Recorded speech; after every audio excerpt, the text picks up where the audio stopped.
Hi everyone, welcome to my channel. It's Tracy. Today's video, Chanel favorites, is going to be a pretty short video because I don't have that many Chanel products. Before I start, I want to talk about a product that I had to return, the Chanel Essentiel palette.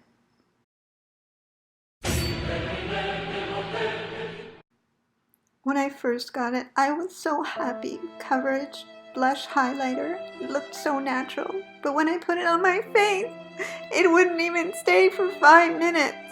Where does it go? I don't know, but I asked myself, at this price, can I really afford to keep this? Nope. So I sent it back. You know, it was hella super fresh, but I had to send it back. Next up is Chanel Les Beige Eau de Teint.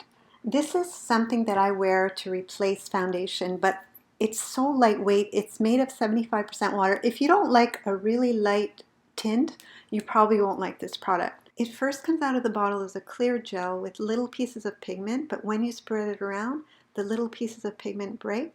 And then you have some light coverage, nice moisturizing. It has just the perfect amount of glow, and it comes with a really nice brush. I don't use the brush because I find it wastes too much of the product. Here you can see mine is in the shade medium. There are 6 shades. Look how white I am. I don't know who's wearing the light shade. If I'm having a bad skin day, I'll just use some concealer with this product. It's such a beautiful shade, beautiful glow. I love it.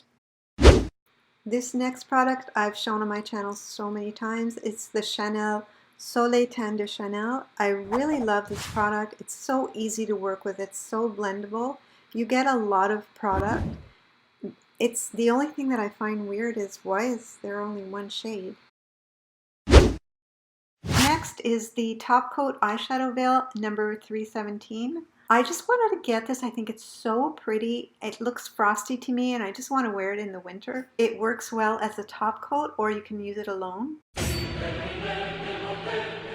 It's a very fine, shiny, frosty, beautiful.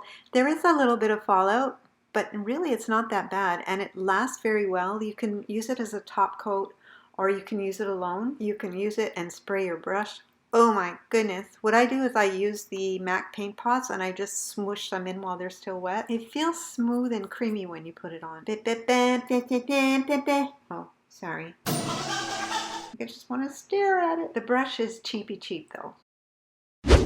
And finally, this is the Chanel Blender and Concealer Brush. On one side, you have a brush for concealer or any cream product. If you're traveling, you could probably survive with just this brush, especially if you're carrying products that are easy to apply with your fingers. And this side is the crease brush. They're both really dense, really soft. They're really good quality brush. And what I like most is when you're done, you just need to squish it together and you have caps on either side, so when you throw it back in your bag, not everything gets dirty. It's really a great brush. I really love it.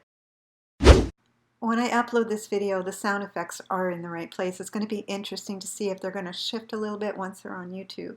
If you're thinking of buying any of these products and you want more serious information, you know where I live. That'll be it for today. Thank you guys so much for watching, and I'll see you in my next video. Bye for now.